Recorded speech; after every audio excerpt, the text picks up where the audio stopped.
Hi,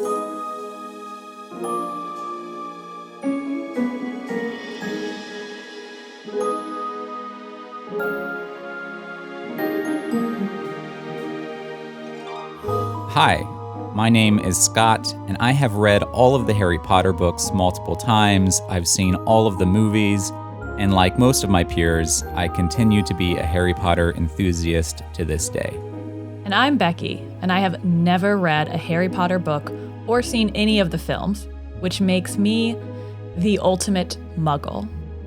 Join us as we make our way through each book, section by section, where Becki will make predictions about what she thinks will happen next. And Scott will try to convince me why it's a good series, worth reading, and maybe even worth loving.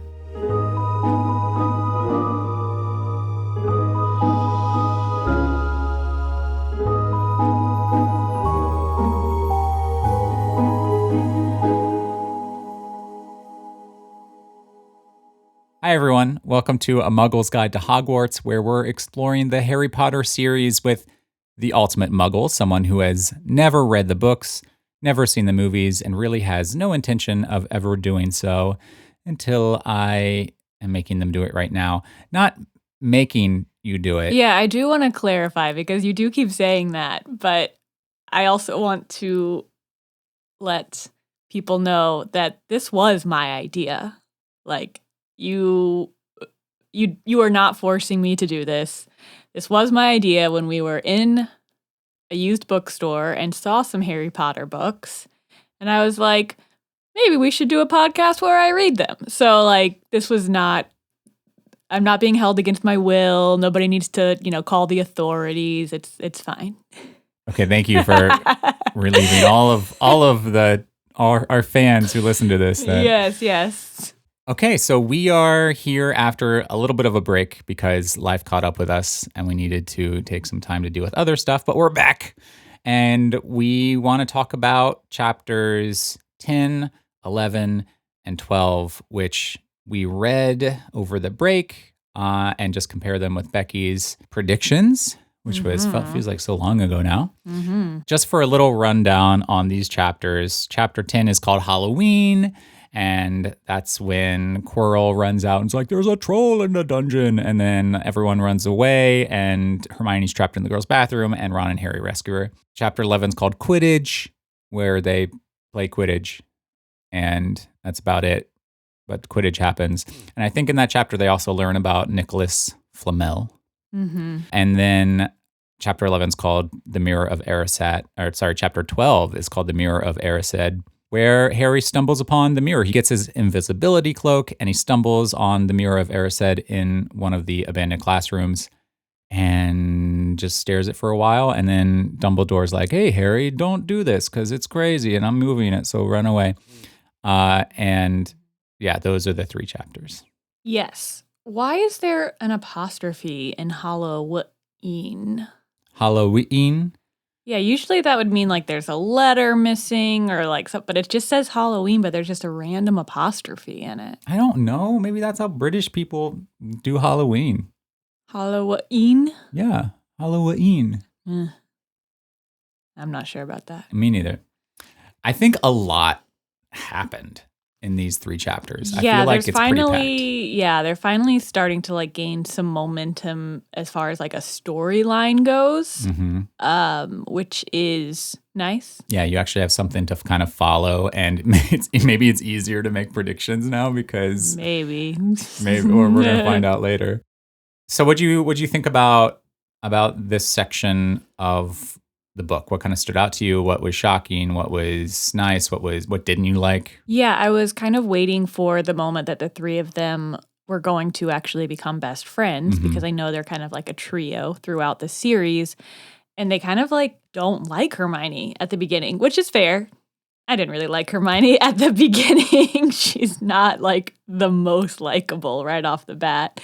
So we kind of saw this kind of happen pretty quickly, but they made fun of her. She heard it. She was crying in the girls' bathroom, which I predicted she was going to do on Halloween. I know. When Such you a girl predicted move. that, I was like, oh my God. How did she guess that Hermione would be crying in the girls' bathroom? If you've ever been to a bar on any holiday, on any drinking holiday, and you go to a girl's bathroom, there's absolutely a girl crying. I was just shocked. That's just such a random thing to me to happen. I really didn't think you would get that. And that was like the first thing you said. You should go to some girl's bathroom sometime. Maybe not. Maybe not. Maybe not. The troll thing was funny. I mean, that he's just like a big oof or oaf. Is it oof? It's oof. Oof. It's not oof. You don't say, he's a big you don't call people a big oof. He's an oaf. I'm sorry. Oh my goodness. I read it in my head, but I read it wrong. Okay. How he's a big, dumb oaf. And he's kind of wandering around stupidly. I did think it was a little dumb that Ron and Harry went specifically looking for Hermione because they knew she was in the girls' bathroom. And then they were like, oh, the troll just went into the bathroom. Let's lock the door. Well, they didn't know it was the bathroom. They were like, oh, the troll wandered into this room, the key's in the lock, so let's just lock him in there. They didn't realize that it was a girl's bathroom until after they heard Hermione screaming. What did they? I guess they'd never been down there before. They just thought he was just going to lock him in, like lock the troll in a room, and then they didn't escaped. think to like check, like they're looking for Hermione. Like they didn't think to like check. I guess they were like, we'll lock the troll in here, and then we don't have to look for Hermione because we know she's safe. Because the troll's locked in a room. Okay. I don't know. That's. I don't think they intentionally locked the troll in with Hermione, clearly. And yeah, maybe they should have been more aware. But I don't know. Maybe guys don't know where the girls' bathroom is. Hogwarts is confusing. Yeah, you know? maybe they've never been place. down to that place before. I don't know. And then Ron heroically uses Wingardium Leviosa to knock out the troll with his own club. Yeah, that's the one they had been practicing in the classroom, right? Mm-hmm. And the one that he made fun of Hermione for being a little uppity about. Yeah, it's a little poetic. So there was another thing that I remember you noticed was Snape. When everyone was going to find the troll, they were looking for Hermione, and then Snape runs by. They see him like dash across the hallway or something. Right, and they're like, Snape's not with the other teachers. Yeah, so he was doing his own sneaking around while they were sneaking around. Everyone's sneaking around. So much sneaking. Why? So much sneaking, especially why they gotta be later. so sneaky? I don't know. No one trusts anyone. Yeah. That was kind of like the first like action scene I feel like we've seen, you know, with like actual stakes and danger. Yeah, I guess you're right. Yeah, there's a lot more later. Well, yeah, but I think you're right. Yeah, it's like the first like potentially dangerous scenario. Where they're having to like fight off an actual creature. And yeah, I like that they bonded because of it. And now they can move on as friends, even though it happened like literally in the same day that they said they didn't like her. I think that's just a really sweet moment at the end of that chapter when they're like, there's some things that you can't go through without becoming friends on the other side. And one of those is taking on a 10-foot mountain troll or something. I think that's sweet. Yeah, it's sweet. I don't know if I agree with it, but it's sweet. Fine, okay. But I don't know. I've never taken on a 10-foot mountain troll. And you never will, because they're not real. Maybe. They're not real. Oh, You'll never take one on. Okay. What do you think about Quidditch? What are your thoughts on Quidditch just as a whole? Because I have some trivia questions that I want to ask you in just a minute, specifically about Quidditch. About Quidditch? Yeah. I mean, it seems interesting enough. I just feel like the point system is flawed. Like, if someone catches the seeker? No. The snitch. The snitch. All right, you're going to fail at this trivia quiz. If the seeker catches the snitch, yeah. That's it. So why do they do anything else except do that? Well, or does it not get caught every game? Okay, how many points do you get for catching the snitch? Like 250? No, 150. 150. And how many points do you get for making a goal with the quaffle?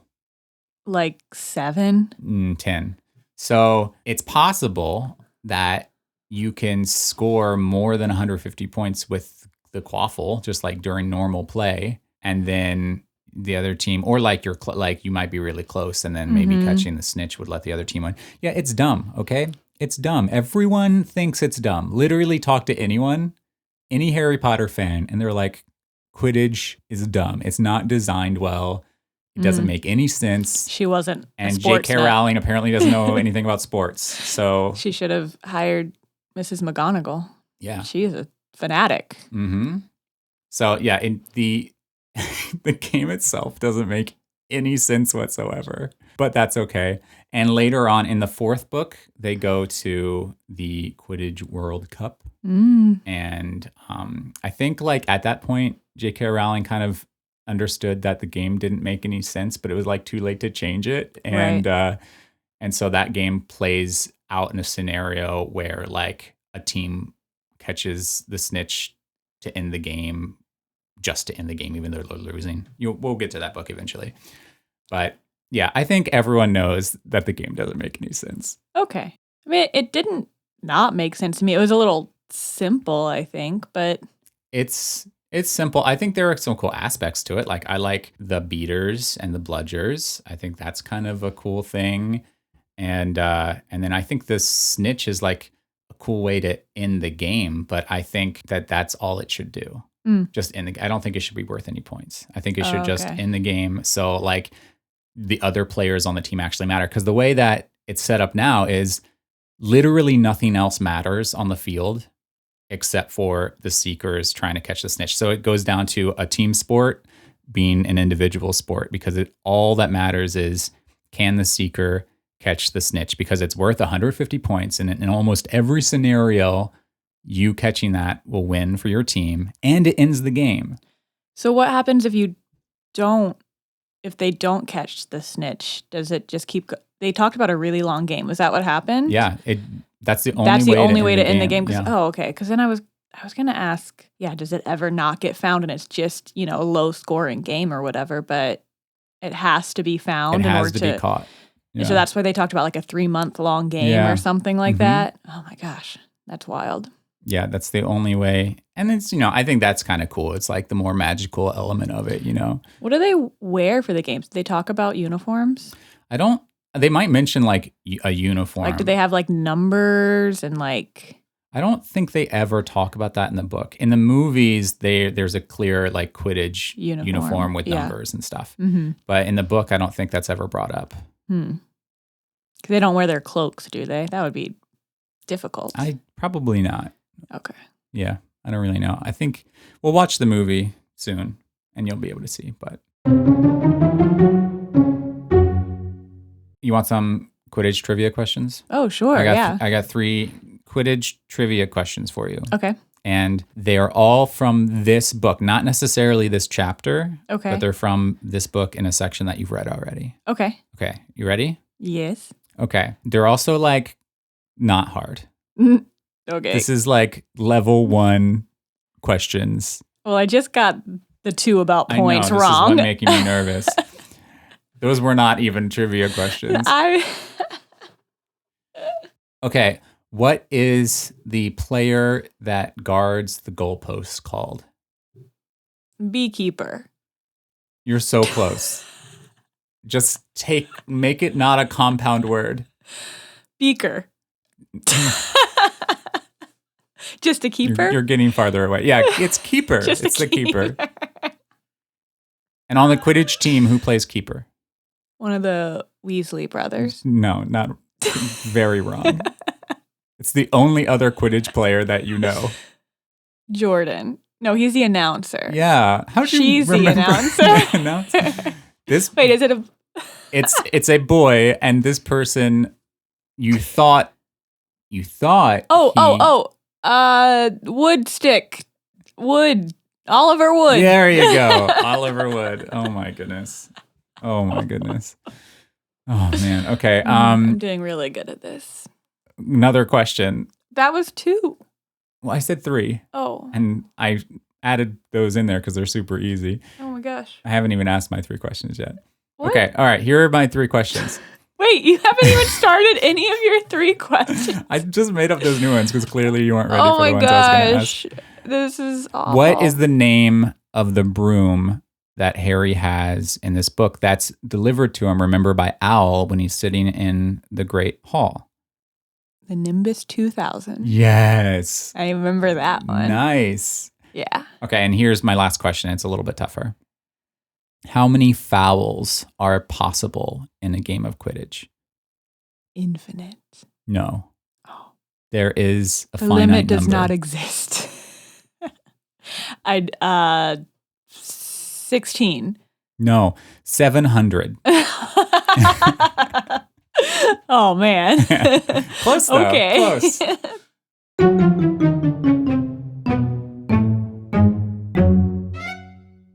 So some important stuff happens during this chapter. Harry's broom starts going crazy, right? Yeah. And Gets possessed. it gets like possessed. They think like Snape is doing a curse on the broom. Right, because he's like, everyone's looking one way and he's looking at the broom and like muttering. Yeah. Yeah. And so Hermione's like, stay here. And then she rushes over and sets his cloak on fire, which I noticed this time around that she lights his cloak on fire and that distracts him, right? Uh-huh. And then she scoops up the fire and puts it in a jar. Yeah, I had that note too. I was like, can you just put fire in a jar? I'm pretty sure you cannot. I guess you can. I guess you can put magic fire in a jar. I think that's the only time that ever comes up. I don't remember that any other time. I think it came up earlier in like a class or something, but yeah, you can't put fire in a jar because it needs oxygen. So it just must it's be magic fire. Magic fire. Yeah, that was quick thinking. Yeah. On Hermione's part. Oh, and how does Harry catch the snitch? Well, we don't actually really know how he catches it. It's going all crazy, and then he gets brought back down to the ground, and he pulls it out of his mouth. We don't actually see him catch it. Yeah, but he catches it with his mouth. It's in his mouth. It's in his mouth. We don't know if he catches it and puts it in his mouth for safekeeping, or we don't know the order. I guess that's true. Yeah, it never says he like what if gulps you it think up. He just like grabbed it and shoved it in his mouth just to keep I don't it think in he gulped it up with his mouth like a fish. Do you? Oh, I don't know. Is that what you always pictured? He was like, "How?" Yeah. And just grabbed. No, I imagine he caught it, and his broom was going crazy, so he didn't know what to do. He had to hold on, so he stuck it in his mouth for safekeepings. I guess so. I don't know. That's what I think happened. Okay.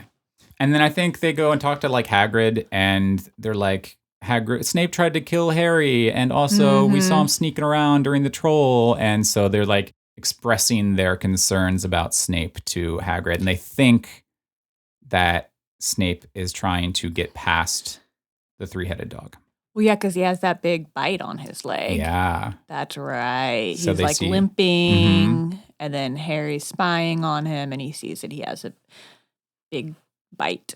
And Hagrid is now developing this habit of like letting stuff slip.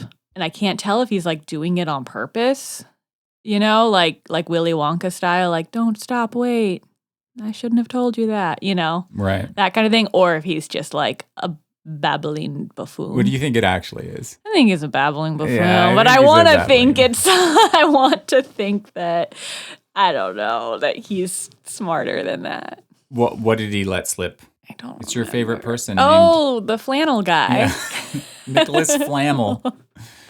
He said something about, he said something about them because the kids can't find him in the library. Well, he said, they're like, we think Snape's trying to get past that three-headed dog to get whatever it's guarding, and Hagrid's really surprised that they know about the three-headed dog, which is named Fluffy. And he's like, don't you mind what that dog is guarding? It's between Dumbledore and Nicholas Flamel. And so that's how that's when they got the name. Yeah, that's so they didn't know the name. Okay, so then they start doing their research. Yeah, and so in the next chapter, there's like, I don't know, I feel like there's a time kind of skip where they're like trying to do a bunch of research because it's Halloween and then it's Christmas. Oh yeah, they skip a bunch of time the internet, there. do they? No. No internet at Hogwarts? No, I don't think wizards use the internet. Because they have magic. Yeah, but it can also just be useful for like knowing who people are. It's a good point. I don't know if this person would be in like internet archives though, because he is a wizard. Okay. Yeah, so they learn about Nicholas Flamel, and then they're like just doing they're trying to figure out who he is. Mm-hmm. That's the next chapter, the Mayor of Erised. They're just like, who's Nicholas Flamel, and why can't we find him in any of these books? And why do they care? Because it has something to do with what's being guarded by Fluffy. Yeah, they're making a lot of assumptions here. They're like just jumping from one thing to another, and they think the dog is guarding something. They think Snape is after that something, Mm-hmm. and they don't know what it is. But they think it has to do with what was stolen from Gringotts. Right. Still. Harry Yeah. thinks it's whatever was in the grubby little package. And now they have just another name to attach to it. So they're trying to find out who Nicholas Flamel is to figure out what might be hidden there. Yeah, it's a stretch. Okay. It's a stretch. Oh, yeah. And then they find the mirror. Yeah, Harry finds the mirror. Not in the forest. And he finds the mirror because he gets a really important gift. Yes. Yeah, he gets the invisibility cloak, which I've definitely heard referenced before. Yeah, that's an important thing. Invisibility yeah, sounds cloak. like a really powerful tool. Yeah, it's pretty important. They use it a lot. Mm. And so he wears it, tries to go to the restricted section, gets yelled out by a book, then Filch Oh, chases him around. The book starts screaming. Yeah. Wow. Yeah. And it doesn't stop when he closes it. No. That's crazy. Because he didn't have access to open it, or because that's just what books do? Maybe it was just the type of book. I don't know. Mm. Yeah. But anyway, so he runs in and finds the Mirror of Erised. And during your prediction, first off, you got the Flammel stuff very wrong, but I really liked your prediction. Thank you. But you were like, I'm pretty sure that the Mirror of Erised is just desire spelled backwards. Yeah. Yeah. It's just too weird of a word otherwise. Yeah. Like, and I'm all for making up words, but it also is difficult to say. Yeah.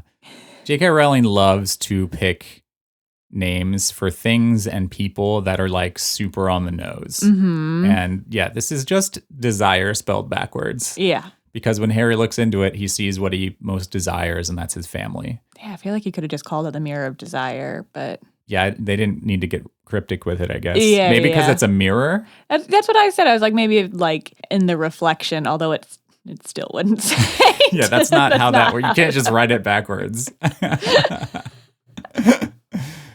But anyway. So it's the Mirror of Desire, and Harry sees his family because he's never met his family. Ron sees like himself as head boy and Quidditch captain and all the things that he's worried that he can't achieve because his brothers overshadow him. Are better than him. And then Dumbledore shows up. So he goes there like a couple nights in a row, and then Dumbledore shows up and he's like, don't come looking for this again because I'm moving it. And he's like, don't focus on the mirror because people have wasted away in front of it and blah, blah, blah, blah, blah. Yeah, I feel like we've not seen the end of this mirror. Like, I know Dumbledore's trying to sweep it under the rug a little bit. I also know this book is called Harry Potter and the Sorcerer's Stone, but I feel like this mirror is going to come into play in like kind of the climax or whatever of the book. It is a bit like of a weird thing to introduce. Like, we're more than halfway through the book. Yeah. And this book is not complicated. Mm-hmm. And it seems like a weird thing to introduce at this point if it's not going to play some role, you know? Yeah, that's how I feel. Like, there's been a lot of like one-off, like funny things or whatever, but the way they've like brought this mirror into our consciousness and like kind of like strung us along with Ron seeing something, like I just feel like it's a bigger deal than just, okay, now we're done with it. Yeah. Well, we'll have to wait and see. We will. Any other thoughts about these chapters? It ends, of course, with Harry asking Dumbledore, what do you see when you look into the mirror? And Dumbledore says, I see myself holding a pair of thick woolen socks because I never get any. Yeah. Yeah. And then Harry's like, nice. I don't know if he was telling the truth. Yeah, but I like the sentiment that like one of the most like powerful and well-respected wizards in the world just wants like a normal like creature comfort, like a pair of cozy socks. Like, I actually really like that. Yeah, I like it too.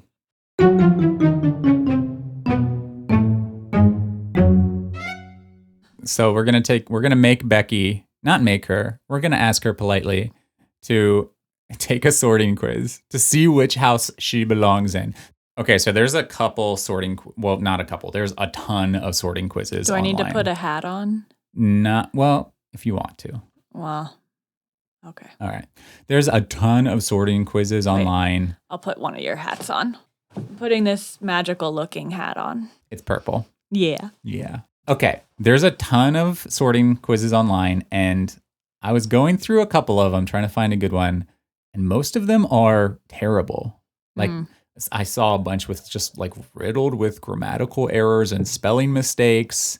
A bunch of them require you to have knowledge of Harry Potter. Like, they ask specific questions about Harry Potter, like, who's your favorite character in Harry Potter? And what is your Patronus? And like all of these things that you have no idea about yet because you haven't read any of the books. And which I think is dumb. Why would you be required to like read Harry Potter to actually answer the quizzes? Anyway, I got a couple of them here. Okay.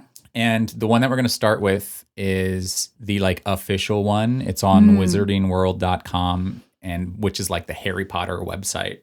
Okay. And so we're going to start with it. And I don't think it's too long. I think it's pretty short. Okay. So the first question is dawn or dusk? Choose one. I'm going to have to go dawn. Early riser.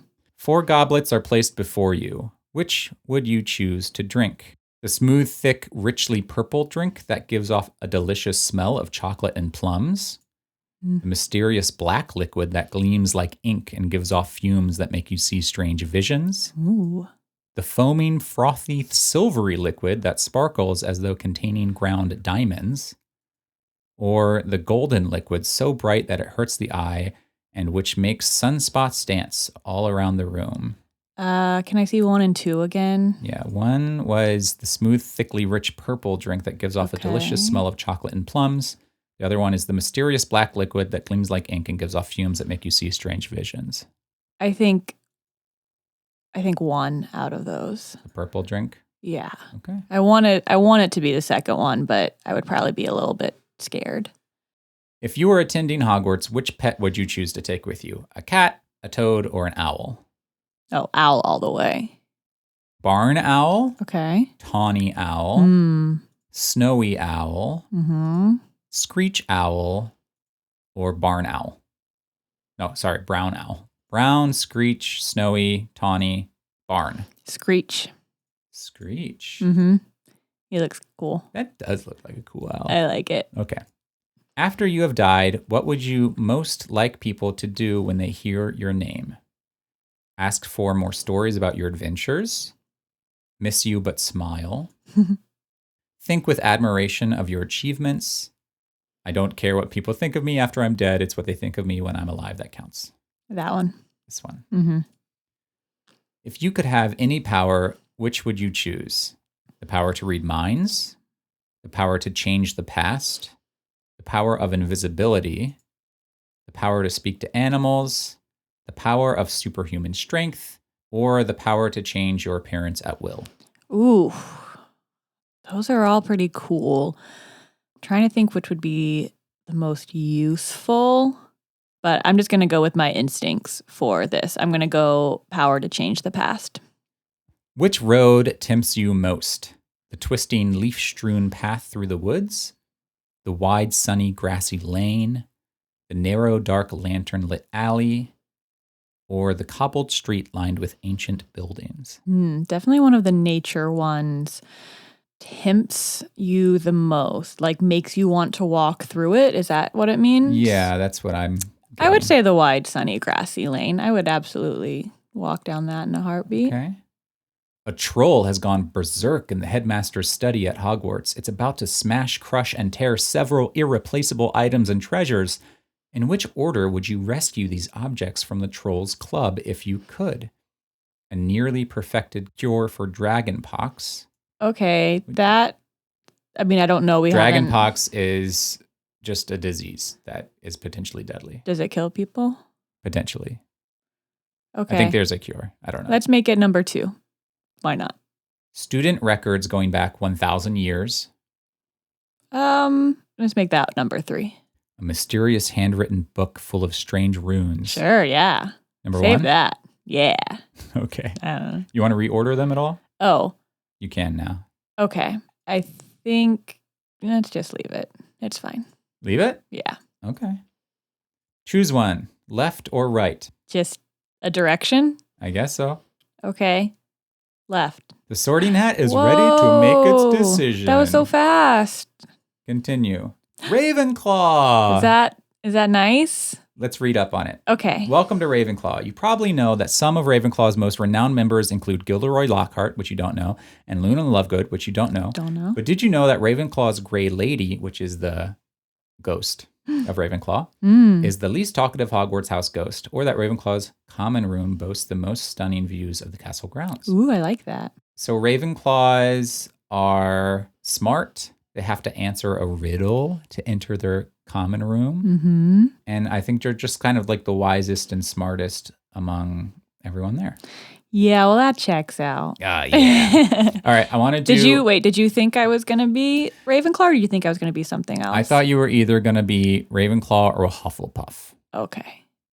Are you surprised at all? No, Okay. I think that checks out. You're very inquisitive and you think through things. You're very thoughtful. Mm-hmm. I think this checks out. I think this is good. But I want to compare it to a different one. You are wearing a purple hat. Wait, is there color purple or blue? It's blue. It's blue. Yeah. Wait, what are the colors? Green is Green is Slytherin. Mm-hmm. Blue is Ravenclaw. Yellow is Hufflepuff. Yeah, yellow is Hufflepuff. Yellow and black. And is red Gryffindor? Gryffindor is like a burgundy red Okay. and gold. And then I think Ravenclaw is blue and I guess this kind of goldish color. A weird thing about Ravenclaw is they're called Ravenclaw, but their like symbol is an eagle. So that doesn't make any sense. That's weird. I just want to let's just do one more. Oh, it's boy. really, really quick. Wait, okay? have you done one for you? Should we Yeah. do one for you? Oh, I did one for me. You want me to do it too? Yeah. I don't think we can retake this one. That's okay. We can do the next one for you. Okay. This one's only 2 questions. Okay. This is a different one. It's on hypable.com. Our 2-question Harry Potter house sorting hat quiz. You want me to do? Let's both do this one Okay. because I want to compare yours. Okay. The first question is, you have a decision to make. How do you make your decision? A, after weighing all the options, I go with my gut and choose the answer which feels right/best to me. B, I analyze each of the options and pick the option that will have the best outcome or have the fewest drawbacks. What would you say? B. B. Okay. Mine is A. Okay. Go with my gut after weighing all the options. Yeah, it's tough because I guess if all the options were tied, then I would have to go with my gut. Mm-hmm. But if I analyze it and there is something that's clearly better than the rest, then I would go with that. I mean, you know me. How do you think I make decisions? More like B or more like A? Because I think about things for a long time. I think you're more B. I think you're more B for sure. Okay. I think you're more B. And Okay. I think I'm more A. Okay. Yeah, that checks out. You make decisions very quickly. I'm always very impressed. Because you're just like, we'll do this. And I'm like, but we haven't thought about every other possible thing we could do. Yeah. Okay, question 2. You walk into a room to find a jerk cussing out your best friend, and your friend didn't do anything wrong. They both leave the room through separate doors. Who is the first person you follow? A, your friend. B, the jerk. Oh, my friend, definitely. Yeah, I think I probably follow my friend too. Yeah. I think I probably follow my friend. I'm not super confrontational. Like, I would step in if that happened, but if they're both leaving, I'm going to go check on my friend. Yeah. Okay, so I'm I B said and I said A and A, which makes me a Hufflepuff. Okay. Which checks out because I took the other sorting quiz like a long time ago and I got Hufflepuff. You got Hufflepuff? So I think I'm a Hufflepuff. Okay. And you said B and A, Ravenclaw. which makes you a Ravenclaw. No way.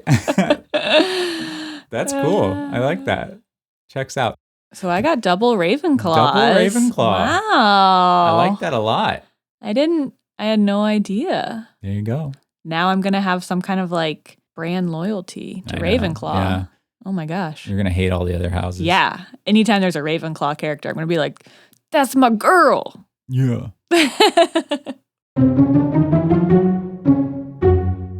So this is the point in the podcast where I am going to give Becki all the information she needs to make predictions for what's going to happen in the next 3 chapters. She literally has no idea. We haven't read ahead. She honestly is just making this up off the top of her head. But I give her the names of the next 3 chapters. I give her all the major characters in those 3 chapters, and I give her all of the major locations in those 3 chapters. You ready? Yes. Okay. The name of chapter 13 is called Nicholas Flamel, not Nicholas Flamel. Mhm. The name of chapter 14 is Norbert. Norbert? Norbert, the Norwegian Ridgeback. And the name of chapter 15 is The Forbidden Forest. And in those chapters, the major characters are Harry Potter, Hermione Granger, Ron Weasley, Snape, Nicholas Flamel, the Sorcerer's Stone. And for everyone listening, I'm adding things in here that, play important roles. Maybe they're not specific characters, like the stone is not like a animate character that can talk, but it's an important piece. Quirrell, Hagrid, a dragon egg, Norbert, Charlie Weasley, Malfoy, McGonagall, a bunch of different centaurs show up. And then a scary hooded figure. Okay, and the major locations for these 3 chapters are the Gryffindor Common Room, the Quidditch Pitch, the Forbidden Forest, Hagrid's Hut, the tallest tower in Hogwarts, and the Forbidden Forest again. So they go there twice. Or it's in there twice.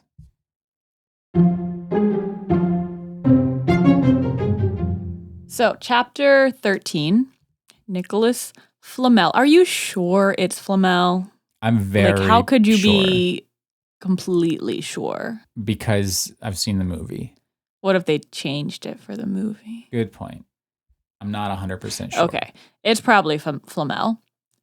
So, the whole chapter is about him. He's not in the library books. So, I think he used to be a wizard, but he did something bad and he's like blacklisted.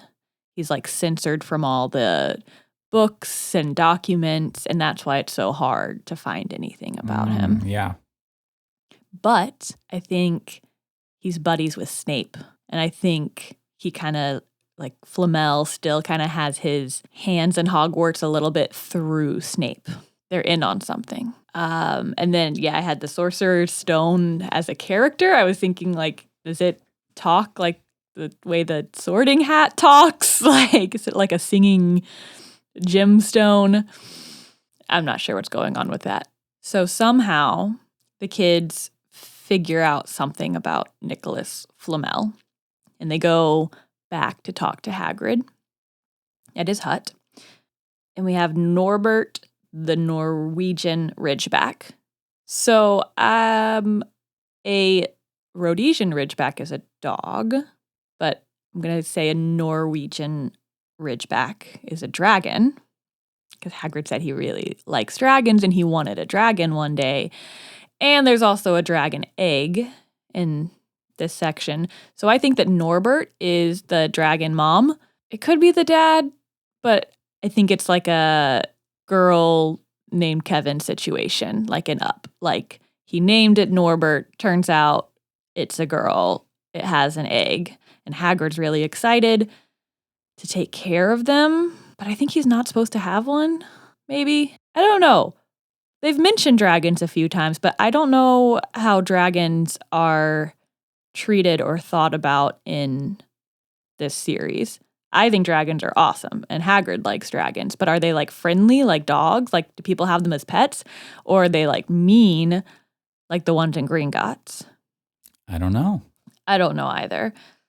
So Norbert is the mom, and that is what we find out there. And then the kids venture on to the Forbidden Forest, even though it is forbidden. And somehow Charlie's with them. I don't know if this is still supposed to be Christmas break, where the other Weasley brothers are still hanging out for Christmas break. Yeah, so Charlie's with them for some reason.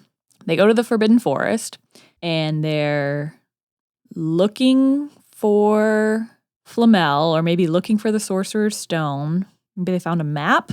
Maybe it's hidden. Yeah, it's hidden somewhere. They're looking for it. But back at Hogwarts, in the tallest tower of Hogwarts, Malfoy is spying on them with like a telescope. I see. Yeah. And he sees them, that they're sneaking around the Forbidden Forest where they're not supposed to be. And he's a big old tattletale, and he goes and he gets Mrs. McGonagall, and he brings her up to the tower so she can see what the kids are up to. And she looks down at them. And then all these centaurs rush in on them like a pack. What's it called when it's a group of horses? Like wild horses galloping. What's that called? Just what a group of horses is called? Yeah. I don't know. A troop. Stampede. I don't know. A group of flamingos is called a flamboyance. That's cool. A group of bats is called a cauldron. Is that true? That is true. That's awesome. Yeah. Oh, I love that one. I don't know. You can just call it a pack of horses. Okay. So a pack maybe of it's centaurs. a gallop of horses. A gallop of horses. Yes. So a gallop of centaurs come in on them and they're really scared. But turns out the centaurs are like super nice guys. like they're really friendly and magical and shiny. And they tell them to get out because there's a scary hooded figure. Who are they talking to? The kids. In the Forbidden Forest? Yeah. Oh, okay. Yeah. I thought they rushed up to the tallest tower. No. Sorry. Malfoy and McGonagall are looking through the telescope, and the gallop of centaurs comes around the Harry and Hermione and Ron. Okay. Gotcha. And they're like, oh no, but the centaurs are nice. Gotcha. And they warn them about this shadowy figure that's creeping around the woods. And they tell them to get out. And they give them a ride back because they're like so nice. Yeah. They each get to ride a centaur back to Hogwarts. Wow. That is awesome. Yeah. Is that it? Yeah, that's my prediction for chapters 13, 14, and 15 of Harry Potter and the Sorcerer's Stone from a Ravenclaw.